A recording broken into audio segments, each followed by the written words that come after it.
2500년 전 석가모니 부처님은 인간의 몸으로 이 세상에 계셨습니다. 사람들에게 늘 존경만 받으신 것은 아니었습니다.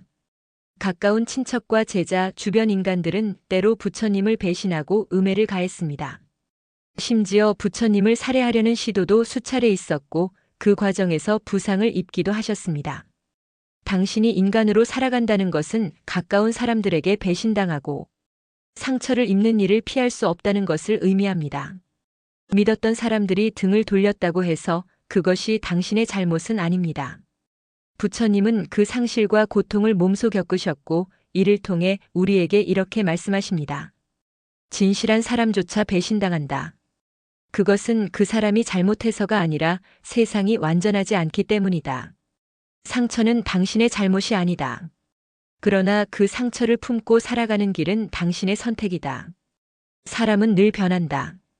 그러나 나의 자비는 변하지 않는다. 배신은 아프다. 그러나 그 고통마저 연민으로 끌어안을 수 있다면 나는 다시 평화로워질 것이다. 그의 행동은 어리석고 그의 마음에는 고통이 깃들어 있다. 나는 그를 미워하지 않는다. 배신은 타인의 선택이다. 그러나 그 배신이 내 마음을 더럽히도록 허락할지는 나의 선택이다.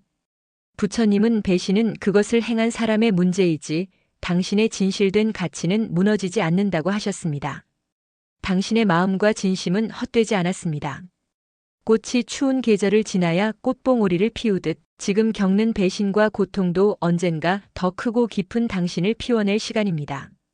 2500년 전 히말라야 기슭의 작은 왕국 카필라바스투에서 한 왕자가 태어났습니다. 그의 이름은 시다르타 고타마. 아버지 정반왕은 아들이 위대한 왕이 되기를 바랐지만 젊은 시다르타는 다른 길을 꿈꾸었습니다. 어느 날 궁궐 밖으로 나간 그는 늙음과 병돼, 죽음을 목격했습니다. 삶의 근본적인 고통을 마주한 그는 더 이상 궁궐의 화려함 속에 안주할 수 없었습니다. 29세의 어느 밤 그는 사랑하는 아내 야소다라와 갓 태어난 아들 라훌라를 남겨두고 진리를 찾기 위해 궁궐을 떠났습니다. 6년간의 혹독한 수행이 시작되었습니다. 당시 최고의 스승들을 찾아갔지만 근본적인 답을 얻을 수 없었습니다. 극한의 고행을 시작했죠. 하루에 깨 한 알, 쌀 한 알만 먹으며 뼈와 가죽만 남을 정도로 몸을 괴롭혔습니다. 그러나 몸만 약해질 뿐 깨달음은 오지 않았습니다. 죽음의 문턱에서 그는 깨달았습니다. 극한의 쾌락도 극한의 고행도 답이 아니라는 것을. 중도, 즉 균형 잡힌 길이 진정한 수행의 길이라는 것을 알게 된 것이죠. 보리수 아래 앉아 마지막 결심을 했습니다. 깨달음을 얻지 못하면 이 자리에서 일어나지 않겠다. 그날 밤 마라라 불리는 악마가 나타나 온갖 유혹과 위협으로 수행을 방해했습니다. 하지만 시다르타는 흔들리지 않았고 새벽이 밝아올 무렵 마침내 완전한 깨달음을 얻었습니다.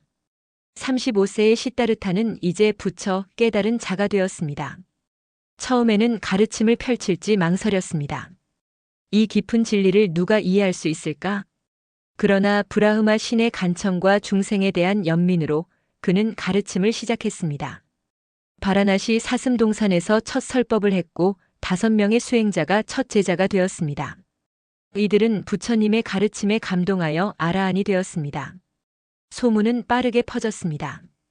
왕족, 상인, 농민, 천민까지 다양한 사람들이 부처님을 찾아왔습니다.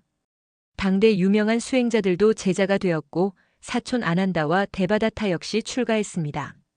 데바다타는 처음에는 모범적인 제자였지만 시간이 지나면서 마음속 욕심이 자라기 시작했습니다. 내가 교단의 지도자가 되어야 한다. 부처는 이제 늙었다. 그는 부처님께 직접 말했습니다. 세존이시여, 이제 연로하시니 저에게 승가를 맡겨주십시오. 편히 쉬시기 바랍니다. 부처님의 대답은 차분했습니다. 데바다타여, 지도자의 자리는 욕심으로 쟁취하는 것이 아니다. 수행은 마음을 다스리는 길이다. 데바다타는 분노했고 암살자를 보내 부처님을 해치려 했습니다. 그러나 부처님 앞에 선 암살자들은 칼을 버리고 무릎을 꿇었습니다. 부처님의 자비로운 모습을 보고 도저히 해칠 수 없었던 것이죠. 오히려 그들은 부처님의 제자가 되었습니다.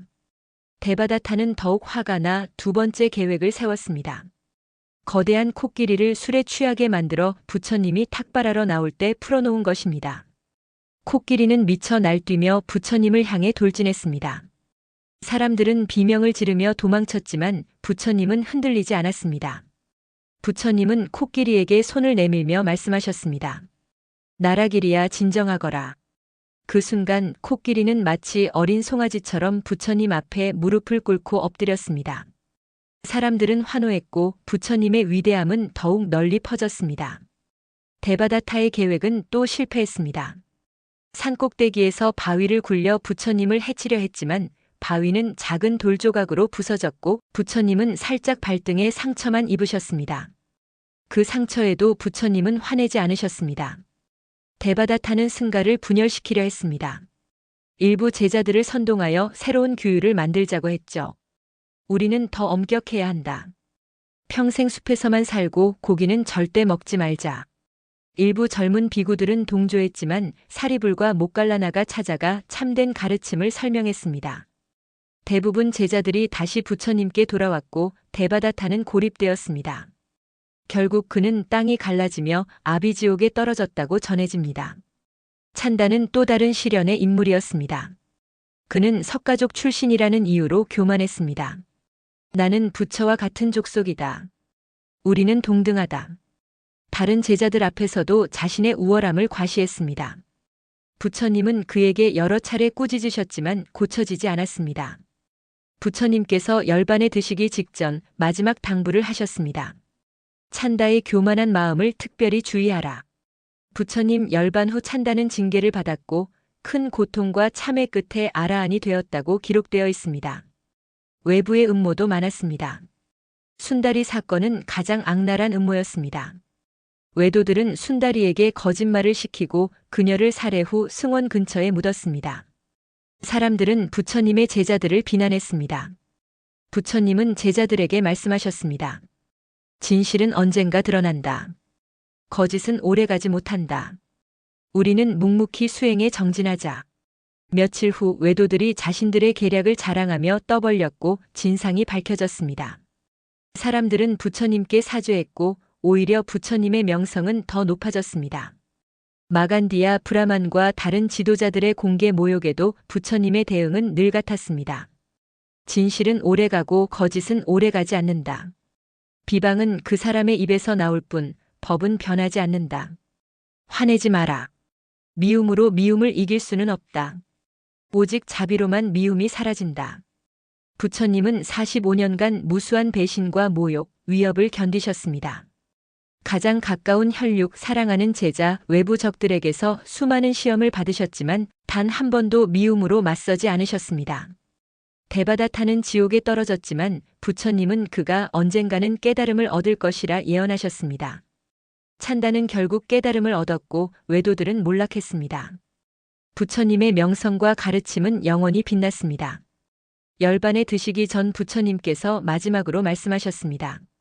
모든 것은 무상하다. 게으르지 말고 정진하라.